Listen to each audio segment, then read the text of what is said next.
பெரியாருடைய என்ன பெரியாரை பற்றி புரியவில்லை. சில புண்ணாக்குகளுக்கு புரியாது, அதுல ஒன்றும் சந்தேகமே இல்லை. புண்ணாக்குன்னு ரொம்ப வார்த்தை கடுமையா இருக்கேன்னு யாரும் நினைக்கிறான். புண்ணாக்கு அவ்வளவுதான். பேசும்போது நல்ல விஷயமே பேச மாட்டான்.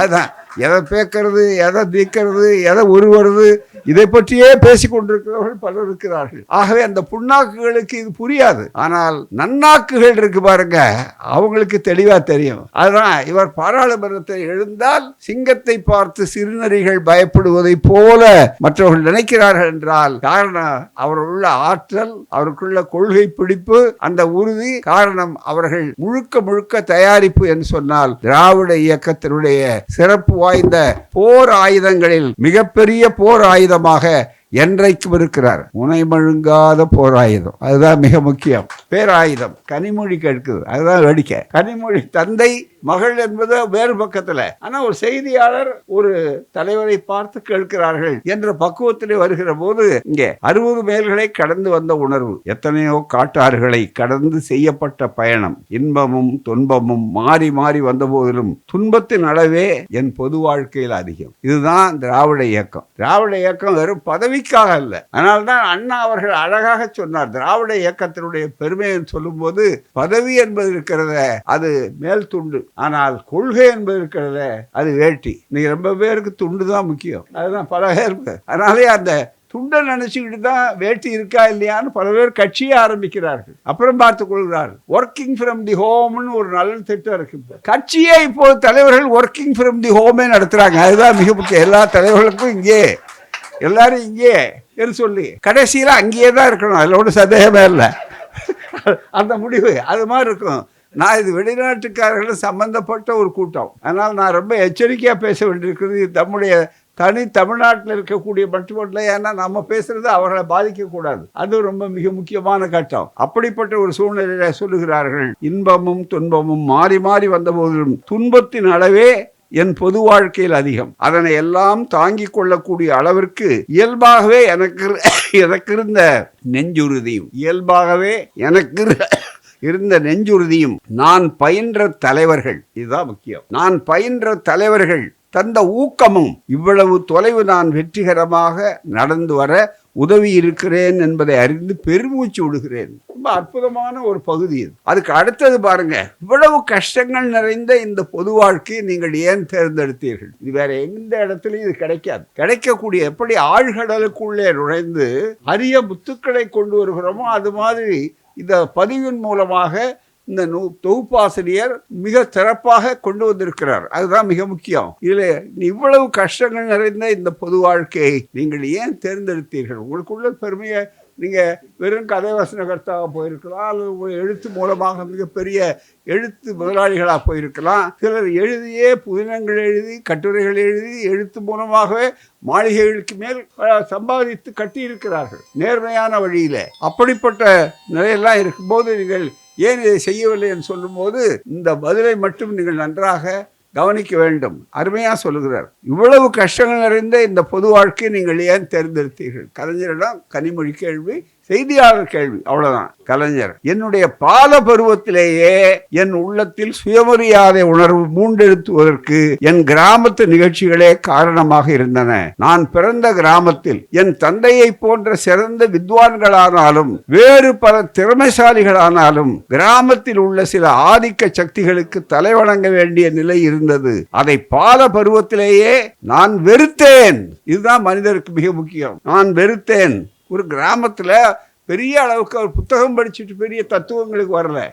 நம்முடைய நடைமுறை, தன்னுடைய குடும்பம், தன்னுடைய சூழல், தன்னுடைய கிராமம், திருக்கோளை என்ற அந்த கோளையத்திலே பிறந்தவர் மிகப்பெரிய அளவு கோளையத்துக்கே ஆளக்கூடிய அளவிற்கு அவருடைய அறிவு, ஆற்றல், திறமை, ஆளுமை சென்றது. அதை அழகாக இங்கே உணர்ந்து சொல்லுகிறார். என் தந்தையை போன்ற சிறந்த வித்வான்கள் ஆனாலும் வேறு பல திறமைசாலிகள் ஆனாலும் கிராமத்தில் உள்ள சில ஆதிக்க சக்திகளுக்கு தலைவணங்க வேண்டிய நிலை இருந்தது. அதை பால பருவத்திலேயே நான் வெறுத்தேன். உதாரணத்துக்கு சொல்ல வேண்டுமானால் திறமையான கலைஞர்கள், விற்பனர்கள் எல்லாம் கூட மேல்மட்டத்து மனிதர்களுக்கு நேராக தோளில் துண்டு போட்டுக் கொள்ள முடியாத ஒரு சூழ்நிலை இருந்தது. மிக முக்கியமாக தோளில் துண்டு போட முடியாது. பெண்கள் காலுக்கு செருப்பணி சென்றடைய முடியாது. கிராமத்தில் கீழ் ஜாதிக்காரர்கள் என்று ஒதுக்கப்பட்டவர்கள் செருப்பணிந்து கொண்டு போக முடியாது.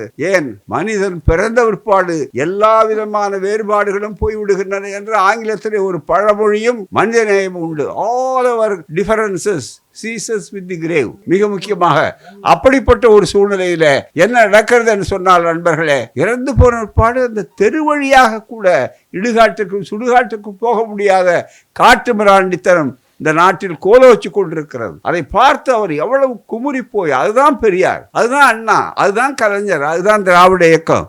இதை நன்றாக புரியாதவர்கள் புரிந்து கொள்ளணும். இந்த கற்பாறை இதை போய் யாரும் அசைத்து விட முடியாது. இது அது பதவிக்காக அல்ல. ஆகவே அப்படிப்பட்ட ஒரு சூழ்நிலையில நன்றாக நீங்கள் நினைத்து பார்க்க வேண்டும். மிக ஆதிக்க சக்திகள் அதை பருவத்திலேயே நான் வெறுத்தேன். உதாரணத்துக்கு சொல்ல வேண்டுமானால் திறமையான கலைஞர்கள், விற்பனர்கள் இவர்கள் எல்லாம் கூட மேல்மட்டத்து மனிதர்களுக்கு நேராக தோளில் துண்டு போட்டுக் கொள்ள முடியாத ஒரு சூழ்நிலை இருந்தது. அதை பார்த்து இயல்பாகவே என் இதயத்தில் ஒரு தீக்கனல் மூட்டது. என் இதயத்தில் ஒரு தீக்கனல் மூண்டது. நன்றாக நினைத்து பார்க்க. அதுதான் மனிதனுக்கு அந்த உள்ள ஃபயர் ஒரு மிகப்பெரிய அளவிற்கு. எப்படி ஒரு மனிதர்கள் மாறுகிறார், எப்படி அந்த உத்வேகம் கடைசி வரையில எதிர்ப்பு வரும்போதுதான் வேலை வரும். நான் ஒரு முறை புத்தக வெளியீட்டு விழாவே இங்கே இருக்கிற ஏவிஎம் ராஜேஸ்வரி கல்யாண மண்டபத்தில் இப்போது சிங்கப்பூர்ல இருக்கிறார் அன்பழகன் அவர்கள், கவி மாலை என்று சொல்லக்கூடிய அளவிற்கு அவர் உருவாக்கக்கூடியவர். அவர் அழைத்து நடத்த நேரத்தில் புத்தகத்தில் கலைஞருக்கு நான் தான் அந்த புத்தகத்தை அவர் வெளியிட்ட நேரத்தில் வாங்கினேன். அதை சொன்னேன், முழு கலைஞரை எப்போது சந்திக்க முடியும் அப்படிங்கிற ஒரு கேள்வியை கேட்டு பதில் சொன்னோம்.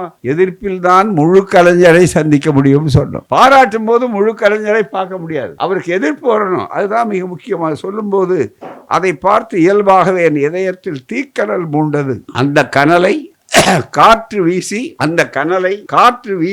தீப்பிழம்பாக ஆக்குவதை போல் பெரியாருடைய கருத்துக்களும் அண்ணாவுடைய எழுத்துக்களும் என்னை மாற்றின. இதுதான் மிக முக்கியம். எனவே இது இதுவரையில யாருக்கு தெரியாத செய்தி. இதை சொல்லும் போது எவ்வளவு அழகா அதை பதிவு பண்ணியிருக்காரு. இது அன்றைக்கு ஒரு பேட்டி, என்றைக்கோ அப்படின்னு சொல்லக்கூடிய அளவு விட்டுட்டா என்றைக்கு வரலாற்றில் நிலைத்திருக்கும்னா கலைஞரை பற்றி தெரிந்து கொள்ளணும்னா இந்த முக்கியமான பகுதி. அடிப்படையில் எல்லா வெற்றிகளுக்கும் அது எது அடிப்படையில் இருந்தா அதை பதிவு செய்து கொடுப்பது இருக்கிறத. இதுதான் ஊருணி அந்த பெரிய தொண்டை செய்திருக்கிறார். எனவே இது சாதாரணமான எழுத்து பணி அல்ல, இது ஒரு நல்ல கொள்கை பணி. மனித நேயம், சமத்துவம், உணர்வு, இது அத்தனைக்கும் இது போல நிறைய சொல்லிக்கொண்டே போகலாம். நேரத்தின் நெருக்கடியை கருதி எத்தனையோ செய்திகள் இருக்கின்றன, எனக்கு எத்தனையோ மேடைகள் இருக்கின்றன. ஆகவே தான் இன்னும் பேசலாம். அது கூட தனித்து நம்ம மட்டுமே போடக்கூடிய மேடைகளை இன்னும் கொஞ்சம் தாராளமாக பேசலாம். ஆனால் இது இரு நாடுகள் சம்பந்தப்பட்டிருக்கிற பிரச்சனை. ஒரே ஒரு செய்தியை மட்டும் சொல்லி முடிக்கிறேன் நேரத்துக்காக. நேரத்தினுடைய அருமை கருதி உங்களுக்கையும் அதிக நேரம் அமர்ந்திருக்கிறீர்கள். அந்த வகையில் ஒரே ஒரு செய்தி என்னவென்றால், இன்றைக்கு மிகப்பெரிய அளவுக்கு வீண் வம்புக்கு வருவதை போல இன்றைக்கு மும்மொழி திட்டம் என்ற பெயராலே இந்த நாட்டில் மொழி திட்டம், மொழி பிரச்சனை உருவாக்கி இந்த அரசுக்கு எதிராகவும் ஒரு பெரிய ஆவேசமாக இதை வைத்துக்கொண்டு மொழியை ஒரு அரசியல் தூண்டிலாக வைத்துக்கொண்டு பார்க்கலாமா என்று பார்க்கிறார்கள். இந்த தூண்டில் போடுறவன் நாக்குப்பூச்சியை முதல்ல மாற்றிட்டு அதை அப்படியே வரும்போது அதை அப்படியே தூக்கலாம் பாருங்க. அது மாதிரி இப்போ ஒரு புதிய தூண்டில் வந்திருக்கிறது. இது நம்ம நாட்டுக்கு மட்டும், இது அந்த நாட்டுக்கு. ஆனால் அந்த நாட்டிலிருந்து கற்றுக்கொள்ள வேண்டிய 2 நாட்டினுடைய நிகழ்ச்சி இது. மிக முக்கியமாக தமிழ்வேள் கோ சாரகவாணி அவருடைய பெயரால் அமைந்திருக்கிற மிக முக்கியமான நற்பணி மன்றம். இவர் தொடர்ந்து அவரை நினைவூட்டுகிறார். அவர்தான் பெரியாருடைய தொண்டர். அங்கே போய் எல்லோரையும் படிக்க வைத்து எழுத்தாளிகளாக்கி ஒரு பெரிய தமிழ்நாட்டிலே இல்லாத ஒரு சிறப்போடு தமிழ் முரசு என்ற ஒரு நாளேடு அதையும் நிறுவி மிகப்பெரிய அளவுக்கு உணர்வுகளை அன்றாடம் அவர்கள் கொடுத்து கொண்டு பல செய்திகள் இருக்கிறார்கள். தமிழிலே ஒரு நாளேடு தொடர்ந்து அந்த நாட்டில் வர முடியுமா என்றால் அதை எத்தனையோ எதிர்ப்புகளை நடத்திருக்கிறார். இந்த குடும்பத்தில் இருந்து வந்த ஒரு இளம் பிள்ளை, எங்கள் இளம் வீரன் மிகப்பெரிய அளவிற்கு சிறப்பாக ஆற்றல் வாய்ந்து வந்திருக்கிறான்னு சொல்லும்போது எங்கள் பேரனுக்கு இவ்வளோ பெரிய மகிழ்ச்சியா என்று தாத்தா மகிழ்ச்சி அடைவது எவ்வளோ பெரிய மகிழ்ச்சி. 2 முறை தான் எப்போவும் நாங்கள் சந்திக்கலைன்னு சொன்னார். 2 முறை நான் போனப்போ 2 முறை சந்திக்கலைன்னார். அவர் சந்திக்காததில் எனக்கு ரொம்ப மகிழ்ச்சி. சந்திச்சிருந்தால் வழக்கமாக எவ்வளோ மகிழ்ச்சியோ அதை விட சந்திக்காத போது பெரிய மகிழ்ச்சி. என்ன ஏதாவது வருத்தமாக என்ன நெகட்டிவாக சொல்கிறாரு, எதிர்த்து சொல்கிறாரு என்னன்னு உங்களுக்கு கொஞ்சம் வியப்பாக இருக்கும். தடுமாறி சொல்கிறாரோ, ஒருவேளை வயது தடுமாறி சொல்கிறாரோ, மாற்றி சொல்கிறாரு. அதெல்லாம் ஒரு தடுமாற்றமும் இல்லை. தடுமாற்றம் வரவே வராது. மிக முக்கியமாக அப்படிப்பட்ட ஒன்றே ஒரு சொல்கிறேன் என்னன்னா, அவர் 2 முறை நான் போன போது அவர்களுடைய இன்றைக்கு தமிழராக இருக்கிற ஒருவர் சிங்கப்பூர் நாட்டின் அதிபராக இருக்கிறார். பெருமைக்கும் பாராட்டுக்கும் உரிய திரு தர்மன் சண்முகரத்னம் அவர்கள். அப்போ அவரோட செய்தியாளர்கள் அழைச்சி போகிறாங்க. ஆஸ்திரேலியாவுக்கு போகிறாரு. ஆஸ்திரேலியாவுக்கு போய் அங்கே என்னென்ன சிங்கப்பூருடைய குடியரசுத் தலைவர் அதிபர் என்னென்ன நிகழ்ச்சிகளுக்கு போகிறாருங்கிறத அங்கேருந்து யார் பொறுப்பான தமிழ் முரசில் எழுதக்கூடிய சுவையான அந்த நிகழ்வுகளை சிங்கப்பூருக்கு போயிருக்கிறாங்க. அங்கேருந்து படிக்கிறோம். படிக்கிற போது அனுப்பியவர் யார் என்றால் இஷாத். போட்டு வரும்போது அதாவது நம்ம பேர பிள்ளைக்கு எவ்வளோ பெரிய ஆற்றல் இருக்குது. எல்லா பிள்ளைகளுக்கும் ஆற்றல் உண்டு, அறிவு உண்டு, திறமை உண்டு. வாய்ப்பு தான் மிக முக்கியம். அந்த வாய்ப்பும் உழைப்பும் சேர்ந்தால் மிக முக்கியமாக வரும். அதே மாதிரி அடுத்த முறை இந்தியாவுக்கு வர்றார், இந்த நம்ம நாட்டுக்கு வர்றார். வந்தபோது அங்கே குடியரசுத் தலைவர், பிரதமர் எல்லோரையும் பார்க்கிறார். அதை பற்றிய துல்லியமான செய்திகளும் சுவையான நிகழ்வுகளையும் உடனே சென்று பார்க்கும்போது அந்த வாய்ப்பு இதுவரையில் எங்கள் பிள்ளைகளுக்கு கிடைத்ததில்லை. இந்த தலைமுறையில் கிடைக்க முடியாத ஒரு வாய்ப்பை நம்முடைய பிள்ளை பெற்றிருக்கிறார் நினைக்கிற போதுதான் மிகப்பெரிய பெருமை. எனவே அப்படிப்பட்டவர் இன்றைக்கு இந்த நிகழ்ச்சியிலே வரவேற்புரை ஆற்றினார். எனவே தான் வாய்ப்பை கொடுக்க வேண்டும். செம்மொழி என்று சொல்வது வெறும் மொழிக்காக அல்ல, அது அந்த மொழி ஊட்டிய தன்மான உணர்வுக்காகத்தான் மிக முக்கியமானது. அவர் சொன்னார் அல்லவா, அந்த தீக்கனல் பிழம்பாக வந்தது என்று சொன்னார் அல்லவா. அப்படிப்பட்ட அந்த தீக்கனல் அதன் மூலமாக தீ பல நேரங்களில் கனலாகவும் இருக்கும், அதே நேரத்தில் சமையலுக்கும் பயன்படும்.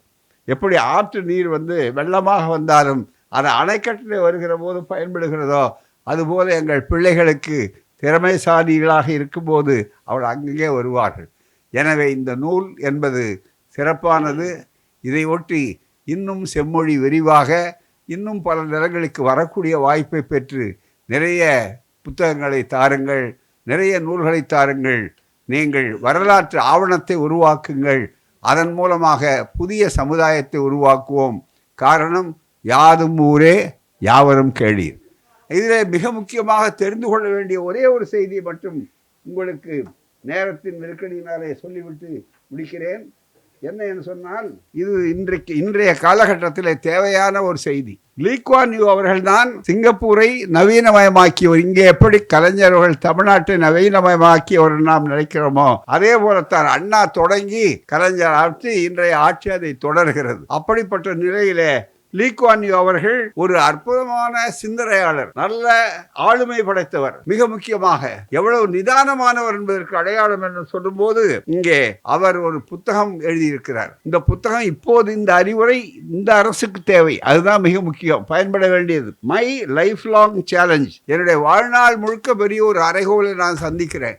என்னன்னா, சிங்கப்பூர் பைலிங்குவல் ஜேர்னி, இந்த இருமொழி கொள்கை தான் சிங்கப்பூருக்கு தேவை என்று சொல்லக்கூடிய அளவிற்கு இருமொழி அங்கே நடைமுறையில். அந்த இருமொழி உடனே தேசிய மொழியாக நீங்கள் பெரும்பான்மையான மக்கள் சீனர்கள், ஆகவே அவர் வைத்துக் கொள்கின்ற அவரிடம் சொல்லுகிறார். அவர் ஏற்கவில்லை.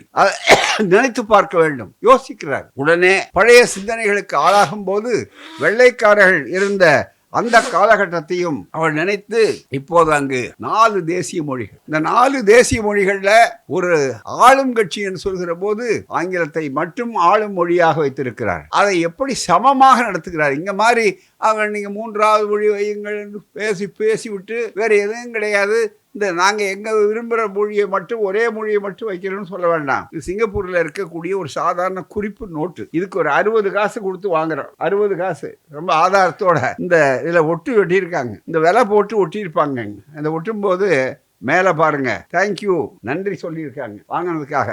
தேங்க்யூ. அங்கேருந்து பார்த்தா தெரியாது, இருக்கு பக்கத்தில் ஐயா பேராசிரியர் நடுநிலையானவர் சாட்சியத்தோடு சொல்கிறார். அதுதான் மிக முக்கியம். நான் படிக்கல, அதனால தேங்க்யூ, சலாம், நன்றி, திருமா காசி. 4 மொழி மிக முக்கியமாக. 1 ஆங்கிலம், தேங்க்யூ. சலாம் மலாய் மொழி மிக முக்கியம். நன்றி தமிழ் செம்மொழி, அதே நேரத்தில் திருமாக்காசி மலாய் மொழி, அது இன்னொன்று சீனம். அதுதான் மிக முக்கியம். எனவே சீன மொழி 4ம் தேசிய மொழி சொல்றாங்க. காலையில தொலைக்காட்சியை திறந்த உடனே ஒரு பொண்ணு ஆனா அங்க உட்கார்ந்து இருப்பாங்க. திறந்த உடனே இந்த 4 மொழியும் வணக்கம் சொல்லுவாங்க. 4 மொழியில வணக்கம் சொல்லுவாங்க. இது மாதிரி ஒரு ஆதிக்கம் செலுத்துகிற மொழியும் கிடையாது. ஆதிக்கமற்ற சமுதாயத்தை அமைத்தே தீர்வோம், இந்தி திணிப்பை என்றைக்கு எதிர்ப்போம். இதையும் அதையும் ஒப்பிட்டு பாருங்க. அதுதான் மிக முக்கியம். அதில் இவர் சொல்லுகிறார், என்னுடைய மொழி நான் இதில் வைக்கணும் என்று பல பேர் சொன்னார்கள். அதை ஏற்றுக்கொள்வதற்கு நான் தயாராக இல்லை. ஏன் என்று சொல்லும்போது இதில் உள்ள இருக்கிற செய்தியை சொல்றேன், படித்தால் நேராகும். ஒரு அரசாங்கம் பொதுவாக அவருடைய அனுபவத்தை சொல்றார். ஒரு அரசு மொழிக் கொள்கையை கையாளும் போது ஒவ்வொரு நாளும் கவனத்தோடு ஆக வேண்டும். ஏனென்றால் மொழி என்பது இருக்கிறது மிகவும் உணர்ச்சி பூர்வமான ஒரு செய்தி, ஒரு கட்டம். அதை கையாளும் போது எளிதாக கவனமாக கையாள வேண்டும். ஏனென்றால் மக்களுடைய உணர்வுகளுக்கு முன்னால் நாம் மண்டியிட வேண்டி இருக்கும். ஆகவேதான் இதை கவனத்தோடு நாம் செய்ய வேண்டும் என்ற எண்ணோடு பார்க்கிறோம். ஏன்னா எந்த நேரம் எது வெடிக்கும்னு சொல்ல முடியாது. ஆகவேதான் மொழி உணர்வை யாரும் அலட்சியப்படுத்தக்கூடாது, அதை உணர வேண்டும். 6% தான் இந்தியர்கள் இருக்கிறார்கள். அந்த 6% இந்தியர்களுக்கு அதே மகிழ்ச்சி வரணும். அதுதான் மிக முக்கியம். அது மட்டுமல்ல, ஏன் ஆங்கிலத்தையே நான் அதிகாரமற்ற மொழி, அஃபிஷியல் லாங்குவேஜ் என்று சொல்லக்கூடிய அளவுக்கு வைத்தேன் என்று சொன்னால், அவர் விளக்கம் சொல்றார். இந்த மொழிக் கொள்கையில எவ்வளவு தெளிவாக இருக்காங்க. ஒரு சின்ன நாடு, எடுத்த நாடு எவ்வளவு தெளிவாக இருக்கார். அவர் அடுத்து சொல்றார், ஒரு கேள்வி கேட்குறான். அதில் சீனத்தில் மட்டும் நான் கேட்டால் சீன மொழிக்காரன் ஏற்கனவே அதில் மிக தயாரானவன். ஆகவே நல்ல பதில் எழுதி அதிகமான மதிப்பெண் வாங்கிட்டு போயிடுவார். உத்தியோகம் அவர் பக்கம் போகும். ஆனால் சாதாரணமாக இருக்கிறவங்க வராது. அதே நேரத்தில் மலாய்க்காரனுக்கு வருமா, அதே தமிழனுக்கு வருமா, தமிழ் பேசுகிறவர்களுக்கு வருமா, அல்லது வேறு மற்ற நிலையில் இருக்கக்கூடியவர்கள் வருமா, சீனருக்கு, மலாய்க்காரருக்கு, தமிழருக்கு அந்த வந்தா. ஆங்கிலம்னு சொல்லும்போது அதனுடைய பலகீனம் என்று சொன்னால் 4 பேரும் பகிர்ந்து கொள்ளுகிறார்கள். 4 பேரும் பகிர்ந்து கொள்ளுகிறார்கள். நான் ஆங்கிலத்தில் எழுதும்போது இவரும் அதை படிக்கணும், அவருக்கும் அது தாழ்ந்த மொழி, இவருக்கும் தாழ்ந்த மொழி, அவருக்கு. ஆகவே அது பதில் எழுதும்போது எல்லாருக்கும் அதில் யார் கெட்டிக்காருன்னா மார்க் பண்ணுறோம். அப்போ தான் சமமான அளவுகோல் பண்ண முடியும். அளவுகோல் என்பது இருக்கிறத மட்டக்கோல். நம்ம ஊரில் ரொம்ப பேர் என்ன பண்ணுறான், அளவுகோல் எதில் இருக்கணும், ஒன்று மரத்தால் இருக்கணும் அல்லது இரும்பால் இருக்கணும். மீட்டர் கோல் அளவுகோல், அதை விட்டு ரப்பரில் வச்சுருக்கான். அளவுகள் துணி அடக்கும் போது ரப்பரில் ஏற்றுக்கொள்ள முடியுமா? அதுதாங்க என்னை கொள்கை. இந்த கூட்டத்தில் அதை விட அதிகமாக சொல்லக்கூடாது என்றால் சிங்கப்பூர் நாடு இணைந்திருக்கிறது. ஆகவே சில எல்லைக்கோடு இருக்கிறது.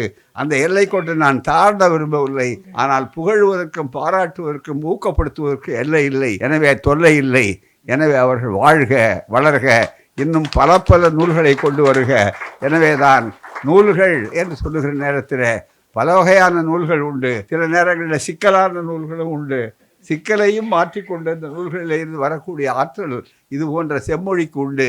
அவர் செம்மொழி நிறுவனம் நடத்துவது, இது மாதிரி புத்தகங்களை போடுவது வருவாய்க்காக அல்ல, அல்லது புகழுக்காக அல்ல, தொண்டுக்காக. தமிழ் தொண்டு செய்தவர்கள் என்றைக்கு வாழ்வார்கள், யாரும் வாழ்வார்கள். அப்படி பல ஆண்டு காலம் வாழ்க, பல ஆண்டு காலம் பயன்பெறுக என்று கூறி முடிக்கிறேன். வணக்கம்.